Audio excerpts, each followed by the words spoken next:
More than a week ago, it appeared that Kyrie Irving had been traded from the Cleveland Cavaliers to the Boston Celtics in a deal that was stunning on multiple levels. Now, the two teams appear to be engaged in an incredibly high-stakes game of chicken.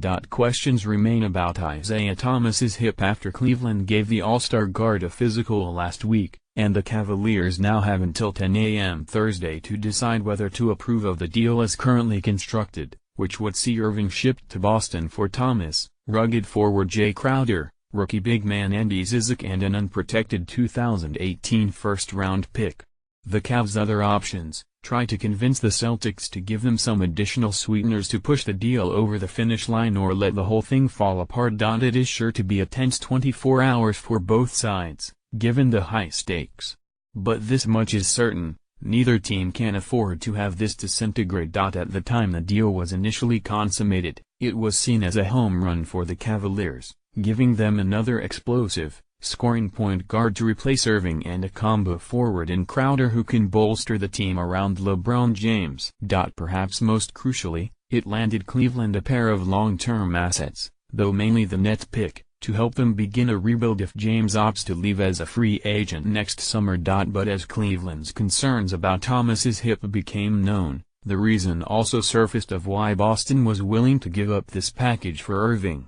The Celtics already were a few wins better last year than they should have been. They had the point differential of a 48-win team, as opposed to the 53 victories they racked up, thanks largely to the clutch heroics of Thomas throughout the season. And while they added Gordon Hayward and Marcus Morris this summer, they were forced to part with Avery Bradley, a valuable contributor, to do so. If Boston had to go into the regular season with Thomas sidelined for an unknown amount of time as he continues to rehab the hip injury he suffered during Boston's run to the Eastern Conference Finals, the Celtics might not only struggle to return to where they were last year, but they could take a significant step backward.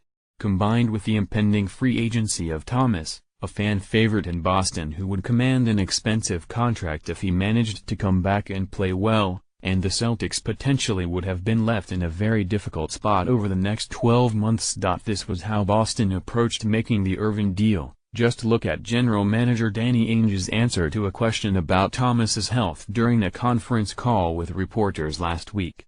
I don't,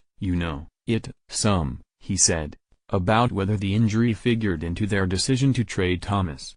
There's going to be probably a little bit of a delay for Isaiah as he starts the season this year, but, I think that Isaiah should be fine and healthy as the season goes along. That doesn't sound like someone who is confident Thomas will be able to play anytime soon, which will undoubtedly be something Cavaliers officials bring up if the two sides do have further negotiations. That brings us to the difficult position Cleveland was in when making this trade. Not only did the Cavaliers need to get the usual future assets back that teams hope to when they trade a star like Irving, but they also needed to find pieces that could fit properly next to James and allow Cleveland to maintain its status as a title contender. This also happened to be essentially the first thing Koby Altman was tasked with doing upon being named the team's general manager last month. That's what makes the haul Cleveland received all the more impressive, no matter what happens with Thomas. Let's assume the worst-case scenario, and Thomas is a non-factor in Cleveland this season. Even still, the Cavaliers would remain the favorite to make it back to a fourth consecutive NBA Finals.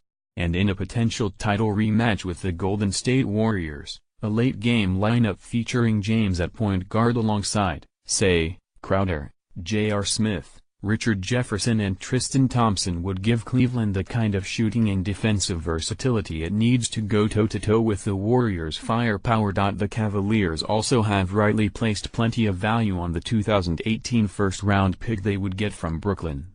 That pick, more than Thomas and Crowder, is the most valuable piece in the deal, and it's the reason Cleveland has to get this done.